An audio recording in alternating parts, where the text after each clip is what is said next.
Hawlucha, the wrestling Pokemon. Originally introduced in Pokemon X and Y, this fighting flying type Pokemon appears much like a luchador. So with that in mind, let's go over some facts about Pokédex number 701 here that you may not have known. Number 1.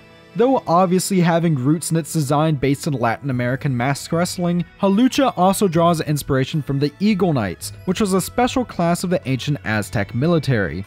These were the most feared portion of the Aztec military, infamous for the high number of prisoners that they took in battle. Despite their high rank in society, however, through years of work, even Aztec commoners had the ability to eventually join their ranks. Number 2. Hawlucha is known to be a rather cocky and overconfident Pokemon, often prone to taking on large Pokemon such as Machamp and Hariyama in the wild.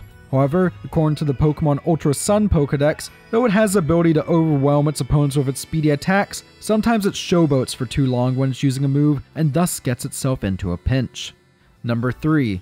Hawlucha technically has an exclusive signature move, with that being Flying Press. This fighting type move involves the Pokemon flying up into the air before slamming into the opposing Pokemon below. It's the only move that deals dual type damage in the entire game, dealing both fighting and flying type damage. However, in Pokemon Omega Ruby and Alpha Sapphire, this move is learned by Pikachu Libre, though it's still regularly exclusive to just Hawlucha. Number 4.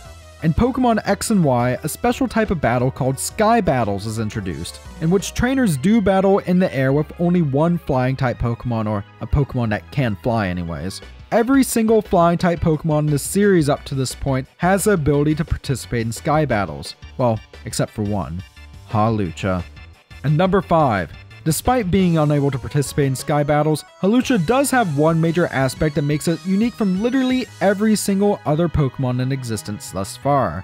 It is the only Pokemon to be a dual flying and fighting type. So with that in mind, thank you very much for watching our video on Hawlucha. What Pokemon topics you want to see covered in future videos, let me know in the comment section below, and while at it, subscribe to Master Trainer to keep updated on anything and everything Pokemon. With that, I'll see you next time.